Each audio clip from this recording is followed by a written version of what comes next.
Bernardo paints a pretty bleak picture if you haven't noticed already. That is, in describing the Daimon in his book, The Daimon and the Soul of the West. He writes about our role as slaves to the Daimon being excruciatingly difficult at times. And he describes his own suffering in living a demonic life. But it has a payoff.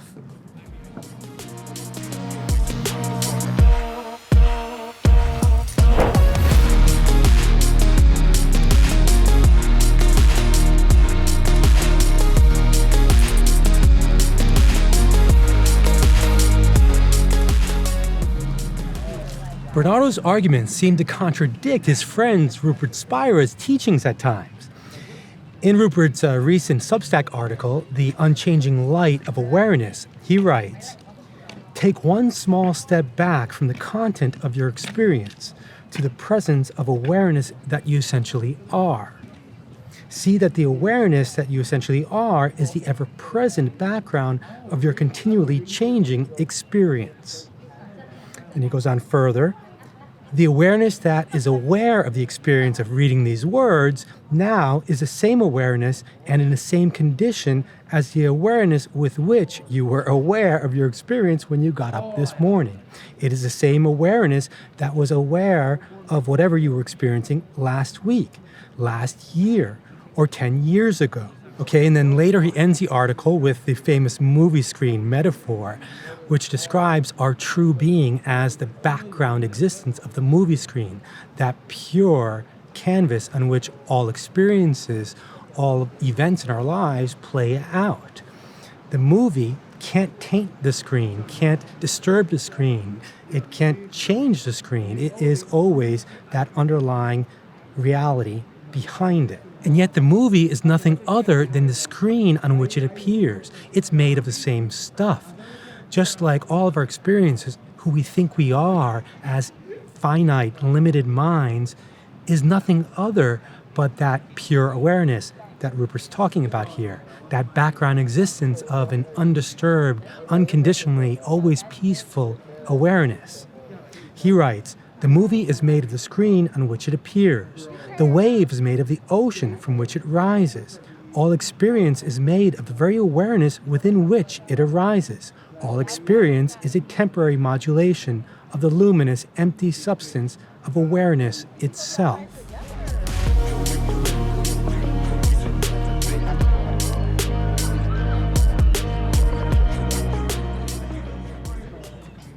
And that may be true.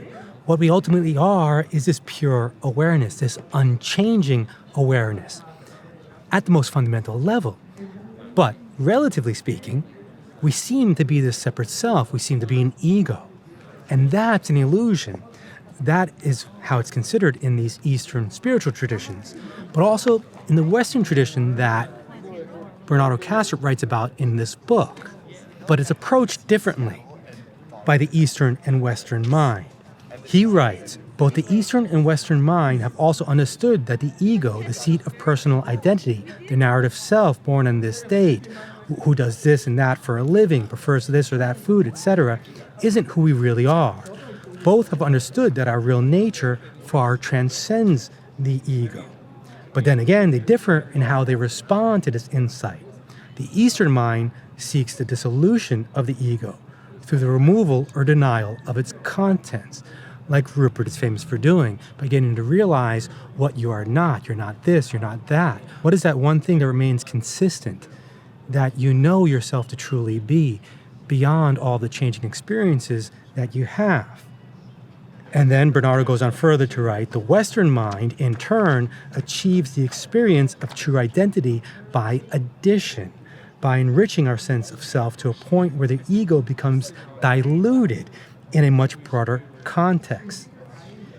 So it's about diluting the ego instead of dissolving the ego, according to Bernardo Kastrup, according to the Western tradition that he's writing about in this book. And both have ultimately the same goal and the same outcome, that of assuaging our suffering, minimizing our suffering by diminishing the ego, diminishing the grip of our ego, this concept of a separate self that's limited and vulnerable and constantly having to seek things outside of itself to feel fulfilled. Eliminating that as much as possible. Dissolving it, yes, according to the Eastern tradition, but what about this dilution method? I seem to resonate with that too. Like I talked about in my previous vlogs, in terms of taking a broader perspective, in terms of living a sacrificial life, the daimonic life, that would be one in which we are immersed in a broader context and act on behalf of that broader context, diluting the ego within that bigger picture, that universal perspective. Speaking of dilution, I'm going to immerse myself amongst the people now and walk around and experience everything that this great city has to offer. I still don't like it as much though. I'm getting used to it and I'm making the best of it, but Seattle, I don't know. Some parts are beautiful, but again, it's that sacrificial life, right? And being part of that bigger picture. Again, time to immerse myself in it. Bernardo writes about the Eastern mind that aims to dissolve the ego, to diminish or suspend the egoic narrative of self through disciplined spiritual practice, meditation, and self-inquiry. But the Western mind may not be as inclined or even capable of renouncing the world in this way and our individual identities in it. He suggests the opposite, that the Western mind may be better off enlarging the sense of self to include our past and future selves, ancestors, descendants, and ultimately the universe at large. At this point, the ego becomes so diluted that its existence is irrelevant in the grand scheme of things. And with this state of mind, we can more easily allow broader natural forces to play out through us, to play a sacrificial role in a bigger plan. We no longer resist the drive of our inner beings, our daimons. As he writes, through sacrifice to the daimon, we use the diluted ego as a mere tool for the accomplishment of the daimon's agenda, not the ego's. Being a slave to the daimon in this way may be difficult at times, but the payoff is a life of meaning. He writes, "They who are fulfilling their fates never experience nihilism or lose touch with life's immanent magic, purpose, and significance. In the end, we reach the same place, the kenosis, the emptying out of the ego, not through dissolution, but dilution instead."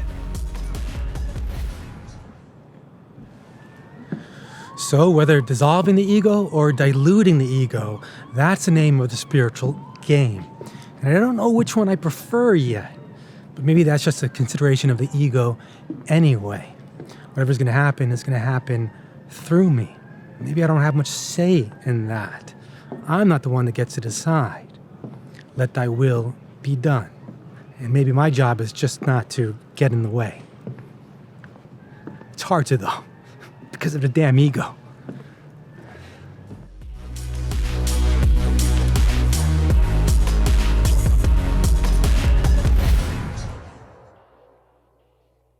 I already am here, and I have to get used to this. It's quite embarrassing.